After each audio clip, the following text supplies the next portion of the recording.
یہ کام صرف کافر نہیں کرتے، کلمہ پڑھنے والا بھی کرتا. مسلمان کو اس کے خون کو حلال سمجھنا. کسی مسلمان کا قتل انفرادی طور پر ہے ہی نہیں. یہ میں دعویٰ کرتا ہوں کتاب و سنت کے دلائل کے ذریعے. کوئی بندہ کہتا ہے فلاں موقع پر فلاں نے ایسا کیا ہے انفرادی طور پر، تصدیق موجود نہ ہو، اللہ کے نبی نے تصدیق نہ کی ہو تو حق ہے. فرمایا جو بندہ کلمہ پڑھنے کے بعد مرتد ہو جاتا ہے اس کو آپ قتل نہیں کر سکتے. مرتد کو ایک بندہ انفرادی پر اٹھے، اس نے یہ جملہ بولا ہے، اس نے قرآن کے ساتھ یہ کیا ہے، اس نے فلاں کے ساتھ کیا ہے، اس کو قتل کرے، اللہ کے ہاں وہ قاتل شمار ہوگا، مجرم ہوگا، عدالت لگے گی. فضیلت الشیخ مفتی عبداللطیف اسلامک اسکالر. تو یہ باوجود اس کے سمجھتا کہ اس بندے نے جملہ بولا ہے اور مرتد ہو گیا ہے. اور بھائی مرتد سے اسلام نے توبہ کا تقاضا کیا ہے کہ اس کو قتل کرنے سے پہلے، مارنے سے پہلے اسے پوچھو جو تو نے بات کی ہے یہ ٹھیک ہے یا اسے رجوع کرتے ہو. اگر وہ رجوع کر لیتا ہے تو اس کو کسی کو بھی قتل کرنے کا حق نہیں ہے. کون پوچھے گا اسے تو اپنی بات پر پکا ہے کہ تو نے رجوع کر لیا ہے؟ یہ بھی عام بندے کو حق نہیں ہے. یہ عدالت کرے گی یا حکومت کرے گی، غلط یا صحیح اس کا جواب وہ ہوں گے. آپ اس بات کے متحمل بھی نہیں ہیں اور مکلف بھی نہیں ہیں. مرتد ہو گیا تھا، حکومت اس کو قتل کرے گی فیصلہ کرنے کے بعد یہ مرتد ہے. شادی شدہ زانی ہے، اس کو بھی قتل کون کرے گی؟ عدالت کرے گی، حکومت کرے گی، خلیفہ کرے گا. نہیں کرتے تو اللہ کے ہاں مجرم وہ ہیں. آپ دیکھتے ہیں کہ شادی شدہ جوڑا زنا کر رہا ہے، آپ گن اٹھاتے ہیں، دونوں کو شوٹ کر دیتے ہیں اور مطمئن ہو جاتے ہیں اللہ تعالیٰ شکر ہے میں نے آج حد قائم کر دی، یہ شادی شدہ تھے، ان دونوں کی سزا قتل تھی، سنسار کرنا تھا، لوگ کرتے نہیں اور میں نے کر دیا. قسم اللہ کی، اللہ کے ہاں آپ قاتل شمار ہوں گے، آپ کو حق ہی نہیں ہے.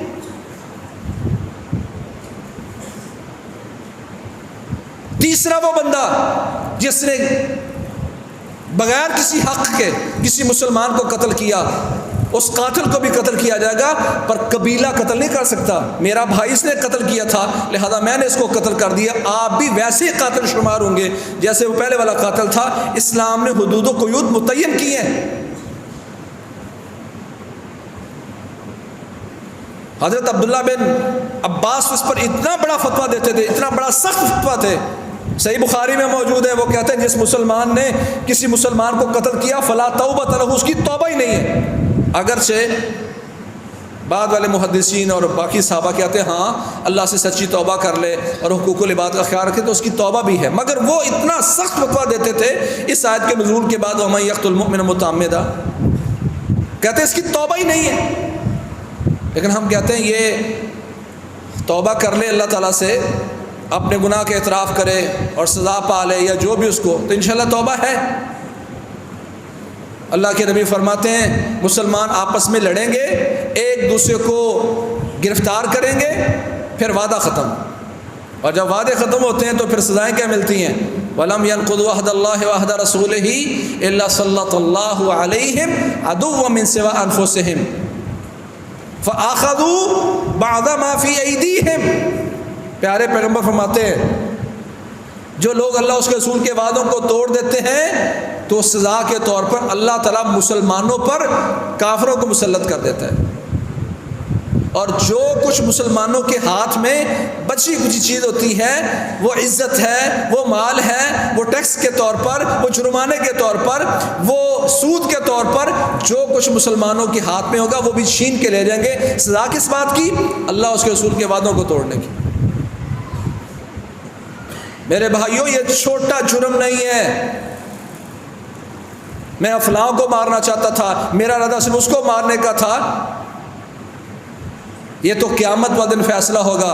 عمر رضی اللہ فرمایا کرتے تھے پتہ چلا ایک بندہ قتل ہوا ہے صنعاء میں، کہا اللہ کی قسم پورے صنعاء کے لوگ، اہل صنعاء، اس مجھے پتہ چلے اس بندے کے خون میں شریک ہیں تو میں سارے کے سارے اہل صنعاء کو قتل کرواؤں گا. ایک کچھ نہ ہوتا 50 لوگ بھی اس کے قتل میں شریک ہوئے تو 50 کو قتل کرواؤں گا.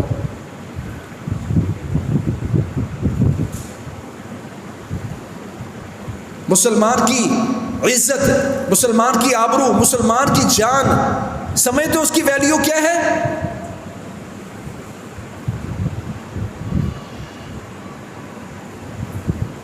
رسول اللہ صلی اللہ علیہ وسلم نے بیت اللہ کی طرف دیکھا، کہا ما اعظم شأنک ما اعظم حرمتک، اے بیت اللہ تیری شان کتنی عظیم ہے، تیری حرمت بہت بڑی ہے، پر قسم اللہ کی ایک مسلمان کی لحرمت مؤمن عند اللہ اعظم منک، اللہ کی قسم اے بیت اللہ پر ایک مومن کی حرمت، ایک مسلمان کی حرمت اے بیت اللہ اللہ کے ہاں تجھ سے بھی عظیم ہے۔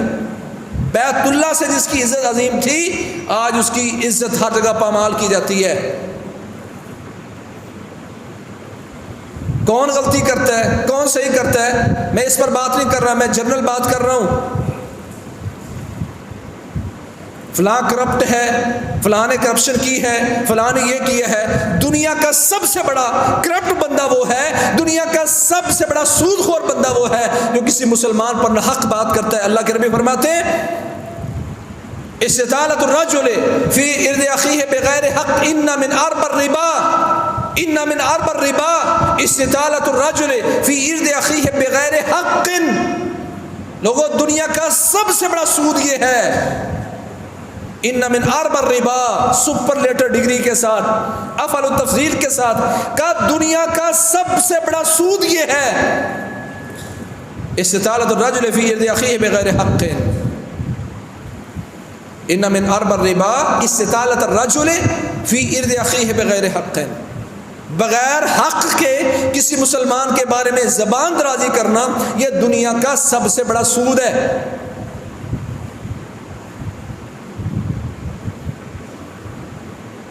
اے بیت اللہ تیری عزت بڑی ہے، پر مسلمان کی عزت تجھ سے بھی بڑی ہے۔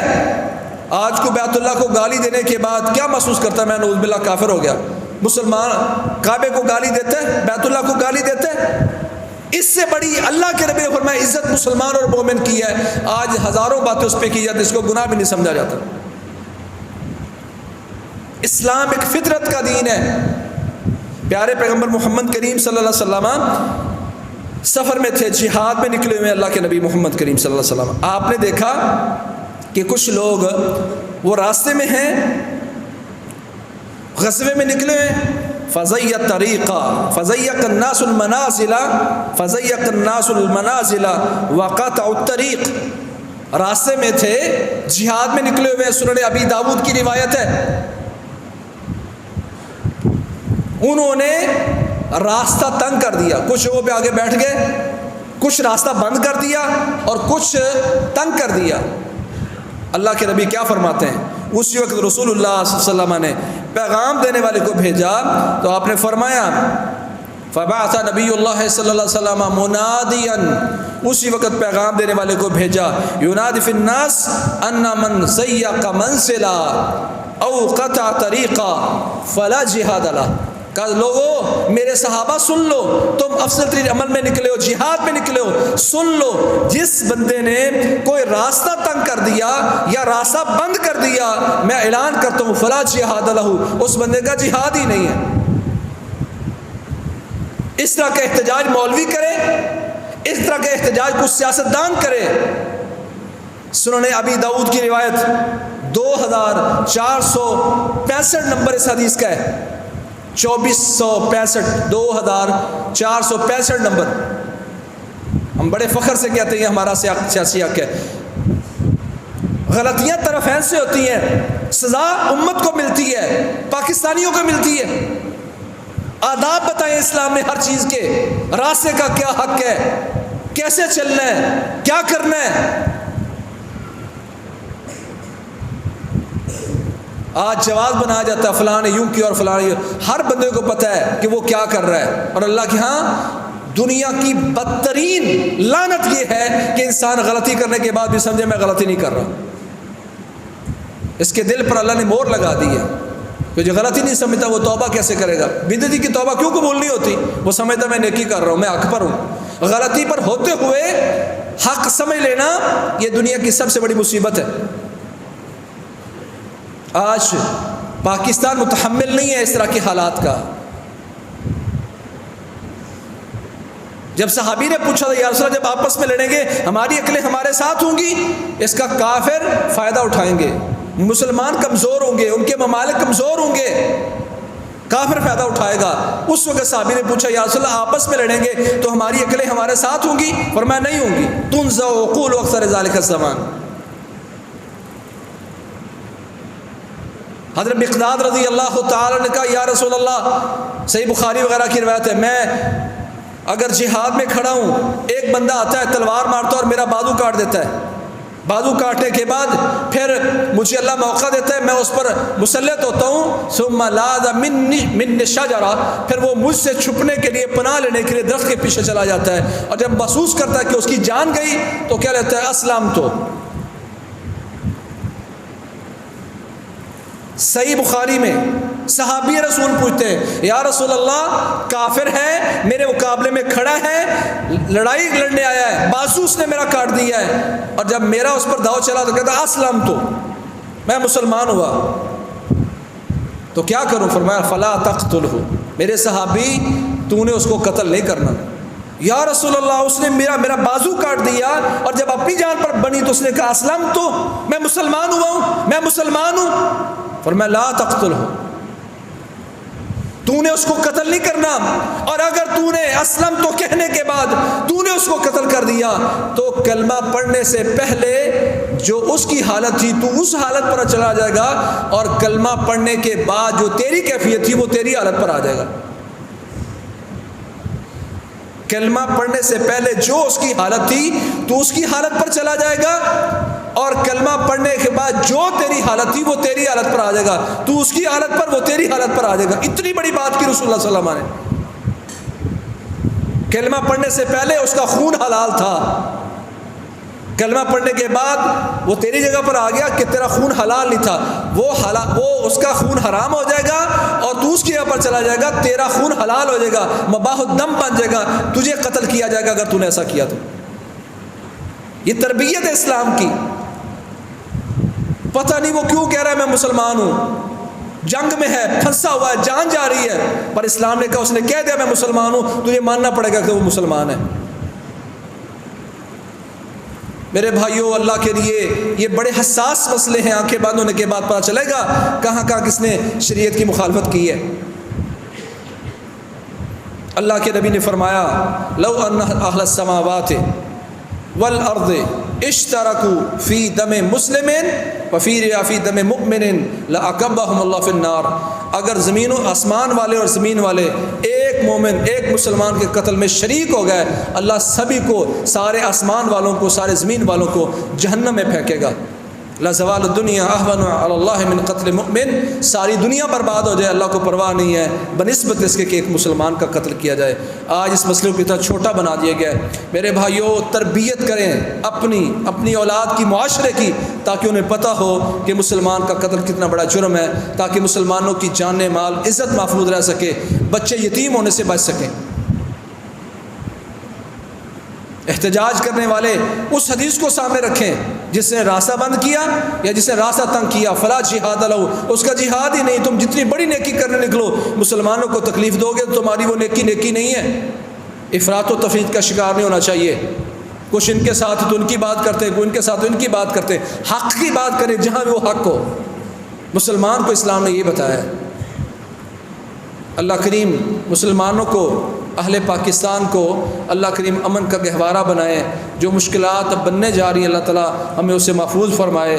وہ لوگ جو اس وقت معصوم ہیں، قرآن پڑھتے ہیں، احادیث سناتے ہیں، معصوم بچے ہیں، اللہ کریم ان کی دعاؤں کی برکت کی وجہ سے اس ملک کو، پاکستان کو، اہل پاکستان اور مسلمانوں کو امن کا حقدار بنا دے۔ اور جو کشیدگی چل رہی ہے اور بڑھ رہی ہے، اللہ تعالیٰ ہمیں اس سے محفوظ فرمائے۔ ہمیں اپنی دعاؤں میں ملک کی حالات کو سامنے رکھ کر اللہ کو یاد بھی رکھنا چاہیے۔ اس وقت اجتماعی طور پر اللہ تعالیٰ سے امن مانگنے کی ضرورت ہے، رجوع کرنے کی ضرورت ہے، استغفار کی ضرورت ہے۔ اللہ کریم ہمیں ہر طرح کے برے حالات سے محفوظ فرمائے۔ اللہ ہمیں اپنی پناہ میں رکھے تمام امور سے جو ہمارے لیے، ہماری اولادوں کے لیے، نسلوں کے لیے اور ملک پاکستان کے لیے شر کا سبب بنے۔ اللہ کریم ہمیں ہر وہ چیز عطا فرمائے جو ہمارے لیے، ہماری اولادوں کے لیے، نسلوں کے لیے اور پاکستان کے لیے ایک خیر اور برکت کا ذریعہ ہے۔ فاقول قولی ھذا واستغفر لی ولکم سبحانک اللہم وبحمدک۔ خیر کی بات آگے شیئر کیجیے اور اپنے لیے صدقہ جاریہ بنائیے۔